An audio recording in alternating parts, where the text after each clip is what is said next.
Our state has some incredible problems. My name is Lynn Hinderrocker. I'm here to talk about that with you and talk about the trends that have shaped this state and dragged us in one direction or another. We're not really we're not realizing the dream we had way back in the early 2000s or even around 2008 or 9 or 10. My name is Lynn Hinderrocker. Welcome to WOWBiz Nebraska. We're going to get it on right now. One of the most controversial aspects of the workforce development project here in Nebraska is education. Are we really educating our kids so that they are ready for the right jobs? Are we looking for employees that have been educated in exactly the right way? It's a very confusing and touchy subject. My guest today knows all about that. Her name is Dawn Nizzi. Welcome to WOWBiz Nebraska. I'm Lynn Hinderrocker, and Dawn, thank you for coming. Thank you for inviting me, Lynn. It's good to be here. Good to be here. And you know, I met you a few months ago, yes. And I've been waiting for this moment because I know you have tremendous experience with this. We've talked about preliminarily creativity. We've talked about preparedness. We've talked about all these topics. Tell me right now, first of all, let's get clear on what you do, okay, and how you're working with kids to serve the workforce needs, and then we'll get deeper into it. Okay, so I'm a secondary educator. I'm currently with the Westside Community Schools. Yes. I manage a U.S. Department of Labor grant called a Youth Career Connect grant, and it is about to sunset, I guess, if you will. Expire. Expire okay. At the end of June. It is not one that will be reissued. It was issued by the previous administration. Oh my goodness. So is that a reason to be nervous or get creative and raise more funds or what? Well, it's a reason to be excited because I think in these 24 youth career grants that were done throughout the United States and even into Puerto Rico, there was a great deal learned about how to work in K-12 education, in particular in high schools, to develop a workforce around those H3 careers that we hear about: high skill, high wage, high demand. All right, let's back up and say Sure. that one more time. Yep. High skill. Yep, they're called H3. Yes. They're high skill, high wage, high demand careers. Boy. And where were you when you began, and where are you now in achieving that and trying to actualize that quest? Okay, excellent question. So when I started with that, we had the instructions from the Department of Labor to really involve students in their learning about workforce through exploration of careers in STEM fields, healthcare, business, finance, marketing, as well, of course, computer science and IT fields. So those were your marching orders. Those are our marching orders. That were accompanied, Yep. that accompanied the grant. Yes. Okay. And so we had performance goals. And so we had to figure out how could we have job shadows, site visits, internships, industry recognized credentials, post-secondary credits. It's a challenging thing. Yeah, it is. And was it just you sitting at your desk trying to figure out all of this, or do you have a large staff, or what? Heavens, nothing's ever a single person sitting at their desk. It always takes a team. And so our team came, first of all, Department of Labor provided me with a federal program officer. Really? And yeah, that's helpful. He's been wonderful. Yeah. As well as a technical advisor. So those have been off-site. But on-site, I've had a business development specialist. I've had facilitators for health science, for STEM, and for business and the IT computer science world. And they're the ones that are those direct boots on the ground with the kids. The business development person, for instance, goes out and talks to businesses and says, can you work with us with these kids? Exactly. Okay. I've actually heard that, I think in North Platte, Nebraska, they have a very active program. They actually allocate, I want to say one day, or at least a half a day, with 16 and 17-year-olds, and they have them out in the community, and the businesses promise that they will pick them up or take them home or whatever. What are the details of that kind of a situation with you? You know, ours have been during the school day, and one of the things that the grant funded was transportation. So we could get buses, we could get district vehicles. Good, okay, sure. If a student didn't have her or his own transportation, we have provided transportation via buses. We've even had a Happy Cab get kids to Metro Community College so they could take courses. Great, awesome. So what's the net result? Do you have employers calling you up or writing you little letters saying, hey, this is really cool, we love working with this young person? We do. We have, in fact, and many programs are finding this. They have more employers than they have students available to go into. Is that right? Kind of like the whole state employment problem. We have employers and not enough employees. Well, let's go right to that, shall we? And we don't have enough students to provide them. And well, yeah, what I hear is more of a disparity. We have jobs for these kinds of people. yes. We don't have enough of them at all, but we have a lot of other kids that have been educated over here, and we don't have jobs for them. Okay. You know, there's a bit of some kind of a gap, or it's like, I actually talked to a very bright lady at a mixer recently. She's just graduated from, I believe it was Creighton, and she couldn't figure out how to get a job, you know, and she was fully credentialed. Okay. Why would a person like that have any problems getting a job today? I don't know what her degree would happen to be in. That could be I think it was business. Okay. Yeah. I guess then I would wonder what her networking experiences were during her college years. Yeah. I am a Creighton grad myself a long time ago, and I was an arts and sciences graduate, not a business graduate. Sure. I have had some conversations with Creighton's College of Business, and I know Sure. they try to be very interactive and networky in theirs. But for us, with high school students, we use LinkedIn. And we have the students connect with business partners, people who speak, people they visit, people they've mentored. Okay. So I'm kind of curious that she wouldn't be able to find a position. Yeah, it was really interesting. We had a long. I wonder what her networking and her internship experiences looked like. Yeah, well, that's a good answer. Or perhaps she's seeking in an industry that Omaha just doesn't have much or maybe of. a shrinking industry. Yeah. You know, so, something like that. Very interesting. You know, one of the things that, well, first of all, let's go back to your situation. We'll kind of wrap that up quickly. What's your take on the big picture at this point? Is Nebraska in some kind of a flux about what they're trying to accomplish and what they're trying to become insofar as these young folks and so on? I mean, stepping really far back, what do you see unfolding in front of you? I see unfolding a lot of the work that we have done for the last 4.5 years with this grant. Yeah. I see lots of districts and schools recognizing the need for this. So you feel like you started a little revolution kind of? What wasn't being done 5 years ago is being done now. So when we started, we were innovative. Yeah. We're not innovative anymore. We're kind of what the norm is becoming. Schools and districts are realizing we have to listen to our businesses, to what their needs are. Yeah. We have to help our students understand themselves. Yeah. And then we have to match that. And we have to give students real experiences. And credentials and post-secondary credit, all which are things that will make that transition more comfortable. Sure. All right. Well, that's an interesting and appropriate, and I congratulate you for your success. I mean, you know, that's only in 5 years, and we're going to be checking in with you on this because I'm sure you have some plans for the future as well. But let me ask you a couple other questions. I've read, again, Time Magazine, now going back 3 years, I think it was, did a cover story on the creativity crisis. Okay.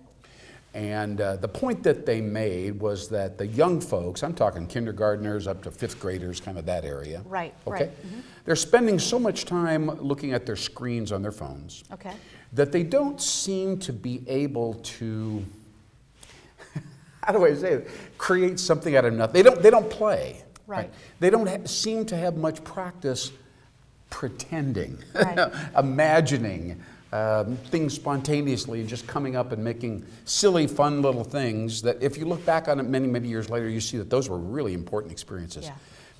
You know, what do you think about this? I'm very concerned about it, and I feel like it's going to be a source of a competitive loss, so to speak, long term. I think we're seeing a movement back to that with all things like Do Space. But really more the maker spaces, like we're seeing being developed up in North Omaha, the maker spaces up there, which are inviting craftspeople, are opening stores and inviting young people and people to come in and craft and not from kits, but to actually design and build. So I think we're starting to realize, oh, we need to roll back in that independent play and that creative play. The program I manage is called a CAPS program, which stands for Center for Advanced Professional Studies. And that was inspired by a book called Orbiting the Giant Hairball. Oh, I've heard of that. Yes, sure. And it is all about, it speaks to this creativity. and not killing that in kids before they get to high school. Let me ask you this. Sure. You know, Dan, let me think of his name. Dan Pink. Yep. Wrote a fascinating book about 8 or 10 years ago, and it was a very provocative book. It basically said we need to outsource all of this science and all of this math to these brilliant people in India that will solve all of those kinds of problems for, you know, $5 an hour or whatever, and really get into the right hemisphere of our children's brains, because that's where the creativity comes from in all of us. And that is what nobody can replace, you know. That's the essence of entrepreneurial culture and innovation, all that. It was a very, very interesting and inspiring book. And shortly after that, I saw a whole bunch of STEM programs, and I thought to myself, well, didn't they read the book? What am I must not have this correctly. Do you disagree with his basic premise there? So I guess I have some questions about it. I think we have to honor each kid. Yeah. And for some kids, that real propensity to be very creative is there and can be developed. It's in all of us. We're all builders and we're all creators. But some of us like to create in a more structured way. And so, yeah, I don't know. I guess I kind of struggle with that. I think that dishonors a group of people who maybe need to be, so then we're just like, well, you should live in India because that would be the work you would do there. If it's the work you want to do here, we don't have anything for you. So the way it was explained, that's what it sounds to me. And I'm kind of a little concerned about kind of honoring all ways that people are and kids are. Okay, well, I mean, I think that's a fair comment. I do think that we recognize and respect left brain thinking, analytics, logic. 1 + 1 is 2 in all cases, and we kind of ignore the right hemisphere of these kids' brains. Maybe when they're 5 or 6 or 7, it's cute, but by the time you're in junior high, we kind of say, we don't think like that around here. Right, I agree. You agree with that? So, so it's, and I think it's all of it works together. Yeah. I think when we start to, I think when we start to just work on one side or the other and make that our focus, that's a disservice. Yeah. Okay. Whether it's all creativity and all sticks and paint, or it's all spreadsheets and numbers. Okay. I mean, it has to be a mix of the two. Tell me the name of the organization again at Westside High that you've been heading up for 5 years. CAPS. Center for Advanced Professional Study. I have to give a shout out to the Blue Valley School District in Overland Park, Kansas. They were the originators of the CAPS model. They inspired you, so to speak. They are now a network of many. I've lost track of how many CAPS networks. There are 2 other CAPS programs in the state of Nebraska.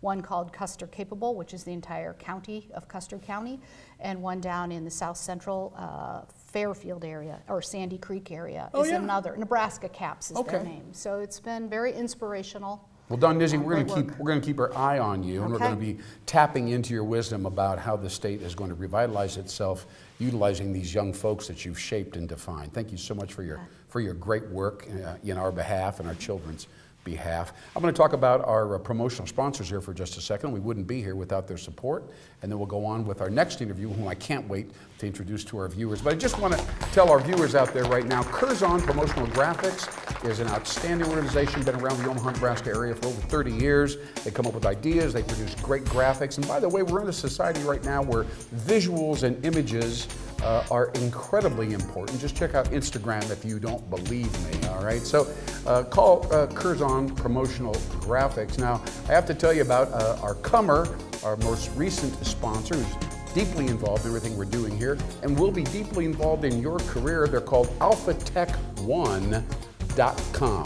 Just like it sounds, alphatech1.com. They will come to your house or your office, pick up your computer, talk about convenience, pick it up, take it back to their offices, repair it, call you to let you know what's going on, of course, and then come back and deliver it and install it for you. Now, that is too convenient, all right? For most of us who don't want to mess with our computers beyond just turning it on and off, that's an amazing benefit. So please check out Curzon Promotional Graphics, that's C-U-R-Z-O-N, Promotional Graphics, as well as alphatech1.com.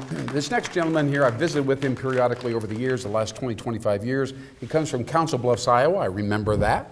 I've heard his story as a child. Steve Jensen is a well-known municipal planner and a consultant in our area. He literally planned just about all of the downtown Omaha area over the course of 25 years in his career, something like that. With a lot of other people. Yeah, with many, many people, of course, absolutely. But you led a team, and so I like you because you have to have a certain amount of vision, and I'm drawn to visionary people and visions in particular. So thanks for joining me here. Thank you. I'm happy to be here. Good, Steve. Now, tell me, you've been consulting now for 8 or 10 years, I believe, something like that? Since I left the city in 2009, yeah. Yeah.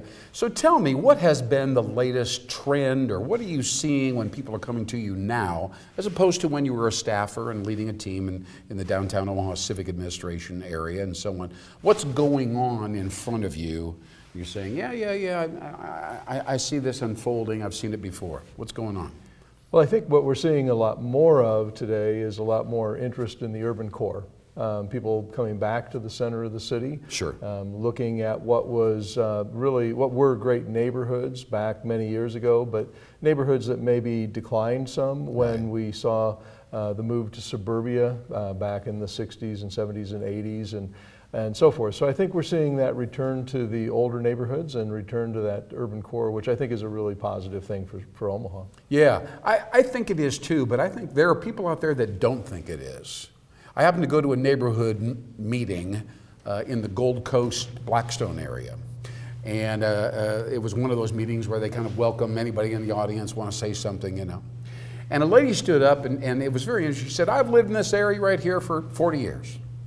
And she says, I never had a problem parking my car before and walking into my apartment.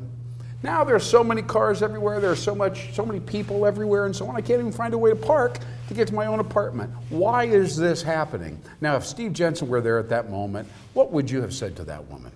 Well, I think what she's talking about in Blackstone in particular is that there has been a great deal of development there.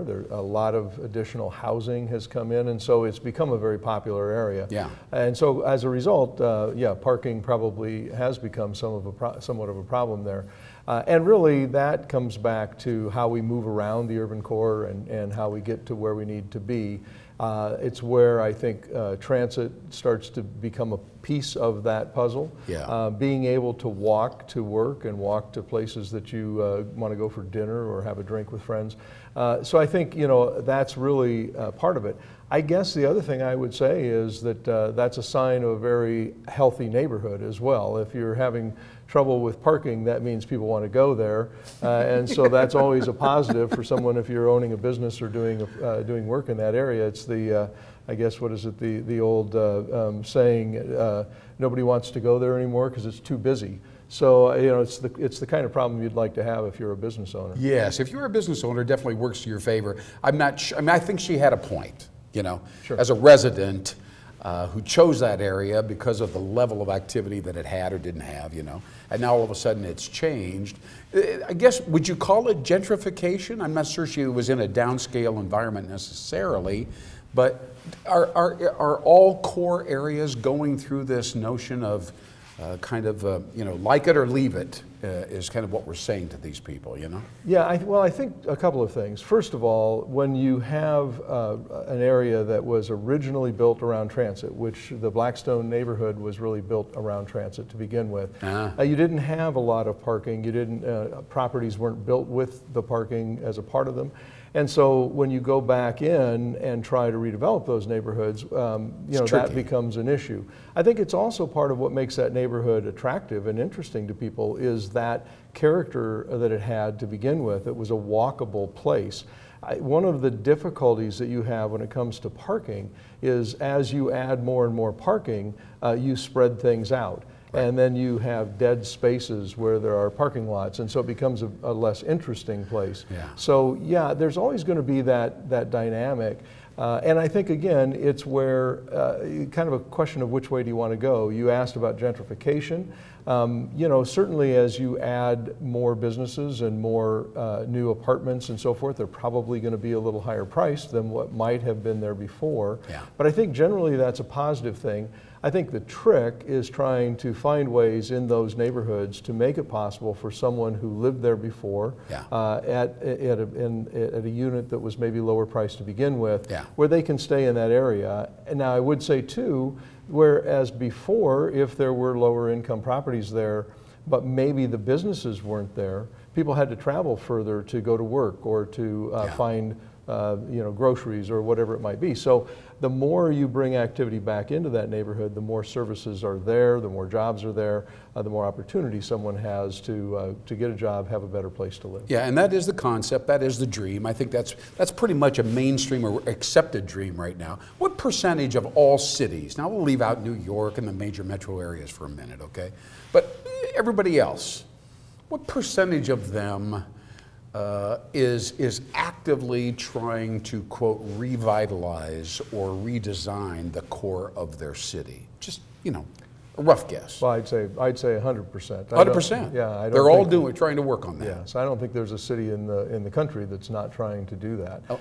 Okay, and do they all generally succeed by putting up a few nice buildings somewhere and tearing down some unsightly buildings? Is that essentially what they're all doing, pretty much the same formula? Well, I think everybody is trying to figure out what that formula is, but for the most part, it becomes a place that is, and I think this is what younger people are looking for, young adults and millennials. I think they're looking for authentic places that were not sort of contrived. They don't want a Disneyland kind of feel to places, and I think that's part of the reason why they're attracted to these older urban environments, because they were walkable to begin with. They were places that had that character. So I think what we're seeing across the country is that those cities that are being successful in bringing people back to their urban core are trying to make authentic places, trying to build on what they have, retain as much of that original character as they can, and then add in pieces that are in keeping with the character of that area.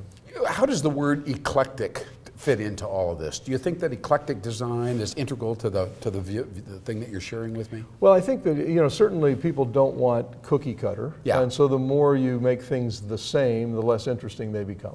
So I think, you know, to have variety is important, and that's also part of what you saw in those old neighborhoods to begin with. They weren't built out all at one time. They were built over a period of years, so they have variety and they're more eclectic. Now I want to ask you, we'll reserve 2 or 3 minutes here as we begin to wrap up. I could go on forever with you, I got to tell you. But the built environment and the unbuilt environment, now these are phrases that only certain people even know.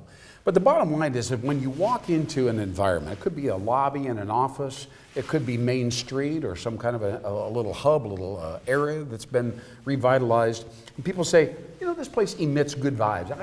It's got a good vibe here. And then they go someplace else and they go, boy, this sure is a sterile kind of cut and dried kind of place. Tell me about that. How do planners, construction companies, architects, how do they create a good vibe by building something or surrounding it with something that maybe people 5 or 10 years ago wouldn't have thought about doing? Well, I think in the case of urban environments, in the case of cities, what usually, when people talk about having a good vibe, they're talking about a place that's active, a place that is energetic and has a lot of activity. Again, the more parking lots you have, the more people get spread out, the more you travel in your car, the less interaction you have. So I think trying to create places that allow you to interact with other people, not in sort of a happenstance way, not in a pre-planned way. Absolutely. That's a place that has a good vibe, and I think that that's the key if you're looking at an urban environment. I think the other thing is, from an architecture standpoint, blank walls really create a dead environment. Or buildings that are built at a monumental scale and not necessarily at a human scale can also kind of deaden that. So I think people are looking for places that they can relate to, and the same thing would be true with architecture. You know, I heard a story once at one time that some people came in from out of town. They were going to maybe possibly move their company to Omaha. They drove around downtown Omaha and they saw a lot of glass and brick and not hardly anybody on the street, but some beautifully designed big steel massive buildings. and they said, this isn't for us, and they left quite quickly. Tell me, why does our city, and I'm sure many cities, why is it like that? Why didn't we create something there that lent itself more to, I don't know, small-scale action on the street? Well, this could take a long time, so I don't know that we have enough time to answer that question entirely, but I would say... That means it's a good question. One big piece of that puzzle, I keep going back to parking. If you have a very tall building in Omaha, we park downtown like we park suburbia. And so the bigger the building, the more parking you need. And so the more parking you have, the more dead space you have, and you don't have the activity on the street. So one of the things we have to work on in downtown Omaha is we have to work on ways to get people in and out of downtown without a car, moving around downtown without a car, making it possible for those alternative modes, whether it's cycling, it's Uber, it's Lyft. But transit's a piece of that, and we have to solve that before you can create the kind of downtown I think we all want. Do you think we're moving in that direction? Is there some active action there? Absolutely. In fact, right now the Chamber has created a committee, an urban core committee, made up of many of the heads of major corporations in downtown and midtown. And so it's a big part of what the Chamber is working on. It's also something the city is working on. So I think, yes, there's a lot of energy and a lot of thought being put into how to make our urban core a more exciting place. A more lively place. Thank you, Steve Jensen. And the name of your firm is Jensen Consulting? Yes. Right? Yep. You're here in Omaha, Nebraska, and you're over there by Alley Pointer Architecture, if I recall. Correct. Just there the other day. It's a beautiful facility. So I encourage you to call on Steve Jensen. He's really an expert in these areas, quite obviously. And I want to thank you very much for watching us here on WOWBiz Nebraska. I'm Lynn Hinderrocker. This is where you find out all the trends, the latest things that are happening, and what's going on in the business community in this particular state as we go through our transformation and our revitalization, which is so relevant to what we just heard was from Steve Jensen right here. Thank you so much, everybody. We'll see you next time. Take care.